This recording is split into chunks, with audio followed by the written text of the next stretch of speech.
Et concernant votre environnement maintenant, et si vous développiez vous-même votre propre énergie renouvelable? Aujourd'hui en France, il existe 270 projets d'énergie citoyenne un peu partout en France. Dans le Gard, par exemple, des habitants ont créé ensemble un parc photovoltaïque. Ils ont investi leurs économies. C'est notre rendez-vous bien à vous de la semaine avec Patrick Boité et Vincent Bouffartigue. Bienvenue chez nous. Ils ne sont pas peu fiers de nous faire visiter l'endroit, aboutissement de 4 années d'engagement. Ensemble, ils ont réussi à créer sur leur commune un parc photovoltaïque. Ici dans le Gard, le soleil est à portée de main. Il nous réchauffe et on s'est dit un jour avec des amis qu'on pourrait l'utiliser pour monter un parc photovoltaïque.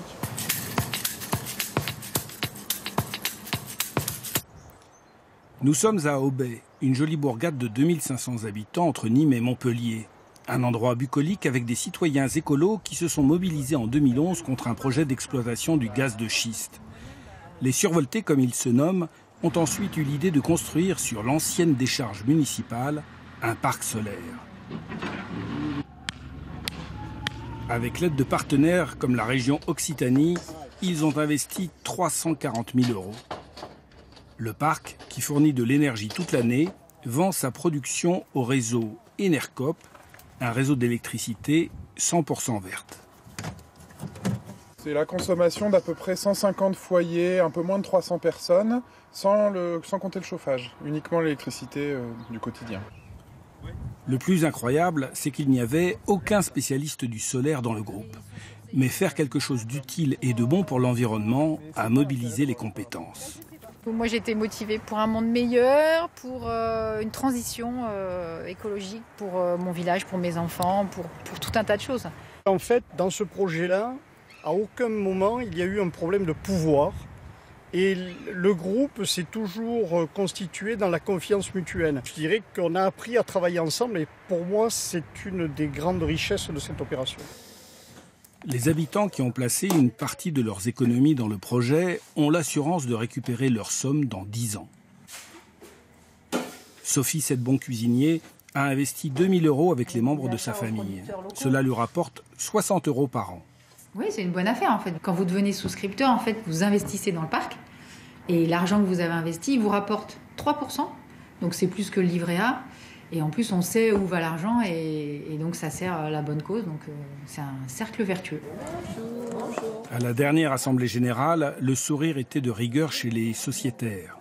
Tous les voyants sont au vert pour ce projet monté sans aucun emprunt bancaire. Donc, on va avoir de l'argent qui va rentrer, on va avoir de la trésorerie dont il va falloir qu'on discute. Voilà, qu'est-ce qu'on fait de cette trésorerie, sachant que plus on l'utilise, mieux c'est.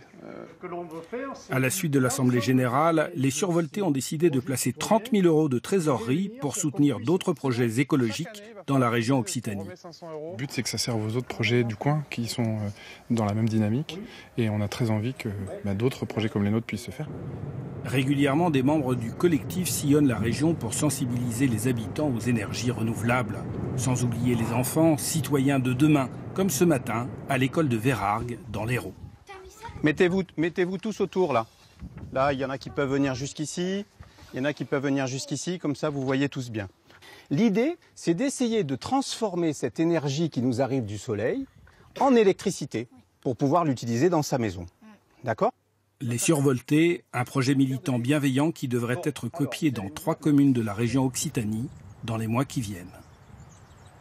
Monter un projet de parc photovoltaïque, c'est technique, c'est du long terme, mais c'est surtout une aventure humaine et ça vaut vraiment le coup d'être vécu. Bien à vous. Et voilà pour ce rendez-vous bien à vous en partenariat avec le magazine Oui Demain.